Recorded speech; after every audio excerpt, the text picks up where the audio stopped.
রাস্তা দখল করে নির্মাণ করা হচ্ছে বাড়ি, এ কারণে বন্ধ চলাচল।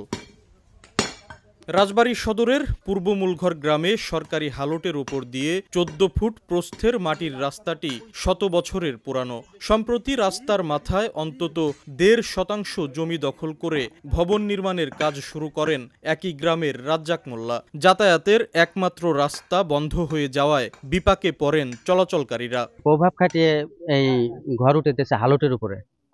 সে কারো কথা শুনে না, বলতে গেলে তাকে মারতে যায়, সবাইকে মারতে যায়। তো এখান দিয়ে কোনো রাস্তা যদি না থাকে তাহলে আমরা কিভাবে বেরোবো? আমাদের বেরোনোর তো একমাত্র রাস্তা এটাই, বিকল্প কোনো রাস্তা নাই। আমরা হালটটা যাতে ফেরত পাই আর আমরা যাতে সুন্দরভাবে চলাচল করতে পারি, এটি আমাদের আপনাদের কাছে মানে প্রশাসন সবার কাছে একটা আবেদন, মানে আমাদের রাস্তাটা আমাকে ফেরত দিবেন।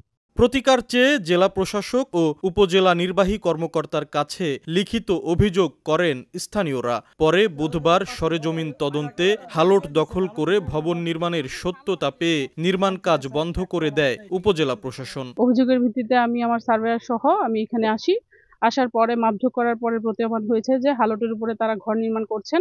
তা আমরা যে আমাদের হালট বের করে তাদেরকে নির্দেশনা দিয়ে গিয়েছি যে হালট থেকে তাদের ঘর সরিয়ে নেওয়ার জন্য। সরকারি হালট দখলের বিষয়ে নিজের পূর্বসূরিদের ভুলকে দায়ী করছেন অভিযুক্ত রাজ্জাক মোল্লা। এটা ভুল করলে পূর্বে গার্জিয়ানরা করছে বা নতুন নকশায় ভুল ত্রুটি হতে পারে। আমি ইচ্ছা করে ভুল ত্রুটি করিনি, আমি নিজেই মাপার পক্ষে। স্থানীয়দের তথ্য মতে সরকারি এ রাস্তা দিয়ে শতাধিক মানুষ যাতায়াত করেন। আশিকুর রহমান, সময় সংবাদ, রাজবাড়ী।